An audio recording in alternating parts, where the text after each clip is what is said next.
Hello everyone and welcome back to the SteemTrail Gaming News. Today is the 20th April of 2018.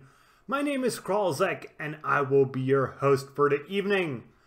Today we got two stories for you guys. First, we're going to look at the fact that the National Federation of State High Schools is adding esports to the list of approved sports.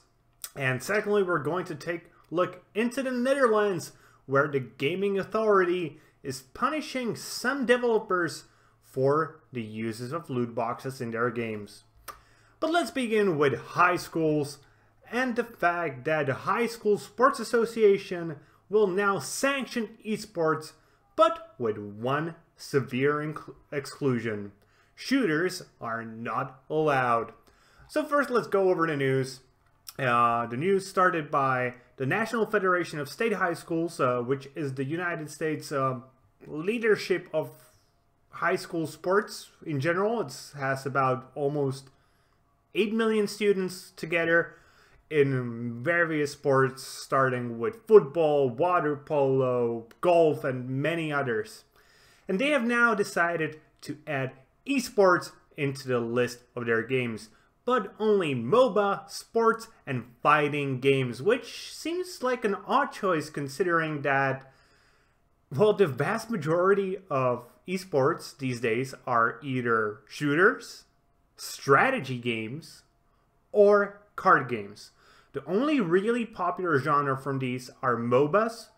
Fighting games obviously do have their sports and are one of the oldest competitive esports there are, but I would actually call them somewhat of a niche these days. I don't think they are the most popular. By far, the most popular esports these days are shooters and MOBAs. So MOBAs are on the list, but shooters aren't. Mark Skosky, who is the CEO of the NFHS network, which is a joint venture between the NFHS and Play On Sports, said that first-person shooter games, we believe, do not fit within the education mindset that we are hoping to bring to this activity. We've continued to track esports over the past 18 months and believe that the timing is perfect for us. We know esports isn't just up and coming, it's here. We believe if we can have a partner with an esports-focused company to help us facilitate this, it is much better for students to be behind the education walls between the hours of 2:30 to 5:30 versus being at their home or a friend's home. So first of all, yeah, this is at its core a good thing. Esports these days are certainly at the same level classical athletic sports are at, and they do require, at the very least, the same amount of training, the time dedicated, whether it's just getting good at the game, learning the strategies, getting to work with your team and knowing how to communicate with them, and many other skills that are just, well, commonplace within any other sort of sports. Obviously, the athletic part of classical sports, you know, getting a fit musculature, isn't necessarily a part of esports, but there have been many studies that show that people who are at the peak of their physique do actually perform better compared to people who are, well, fat as myself. I really need to lose some weight. But either way, back to the topic at hand. So yeah, I'm going to assume that to a degree they will actually require their students to exercise at the same time as well. But the big question is here. Should shooters be excluded just because they are shooters? And the fact that in the past few years, the gun control controversy has just been raging on in America. I honestly don't think so. There have been just so many studies that show that playing games that are shooters, playing games that are aggressive in their nature, doesn't promote people being aggressive in real world. If it was the case, why leave fighting games and exclude shooters? Wouldn't that just mean that people would, instead of shooting themselves, just start kicking their ass and punching each other and hurting themselves with just their fists? Maybe like piece of like a stick and beat the living shit out of each other, people can get hurt that way as well. So I don't think really this is a good definition of what games should be included. From the games that are on the list, though, which are MOBA, sports, and fighting games, I'm going to assume that MOBAs will be by far the most popular between students. I'm going to assume that sport games will be partially popular. I would love if Rocket League would get on that list, on the specific list of games that are included in that section. But then I'm confused, what about games like StarCraft? Will those be offered? Under which category will they be offered? They're not a MOBA. Well, MOBAs do originally come from Warcraft. They're not sports games, certainly. And they're not fighting games, certainly. But they teach a lot about strategy, about logical thinking, about planning for the future. So I'm surprised that strategy games aren't on the list.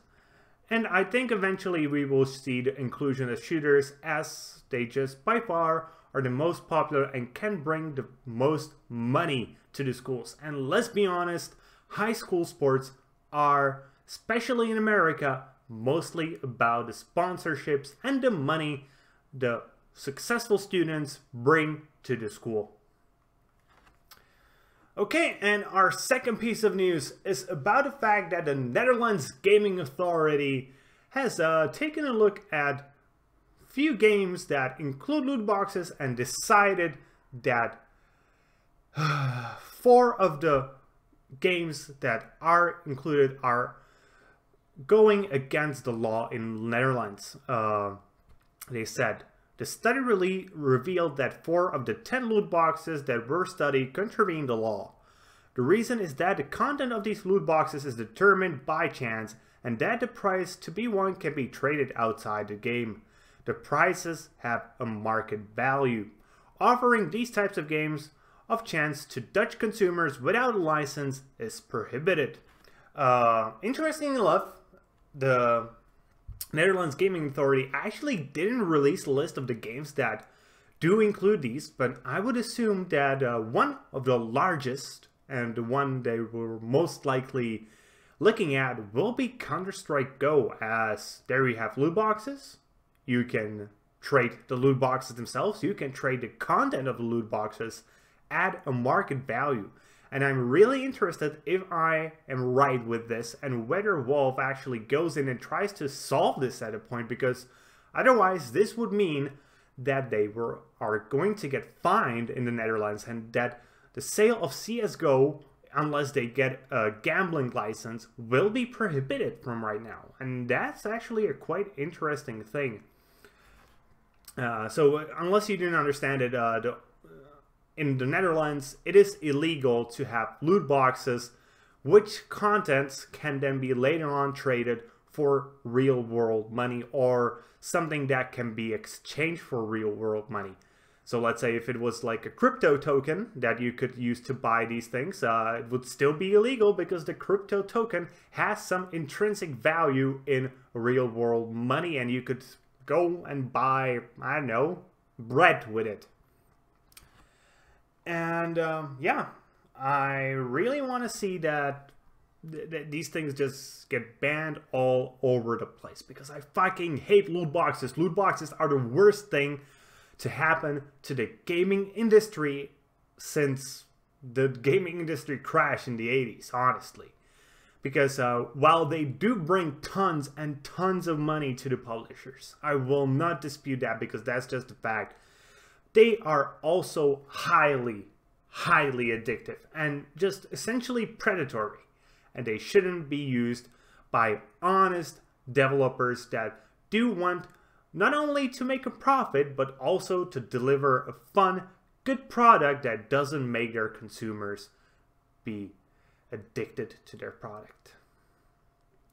And with that being said, that's going to be it for today. I hope you enjoyed today's video. If you did, please consider giving us a thumbs up here on YouTube and subscribing to the channel. If you are watching on Steam, maybe you want to give us an upvote and follow the blog. Either way, be sure to leave a comment and be sure to tune in tomorrow, because tomorrow the Daily Gaming News returns with more gaming news, as We are your source of daily gaming news every single day. See you guys later with more gaming content.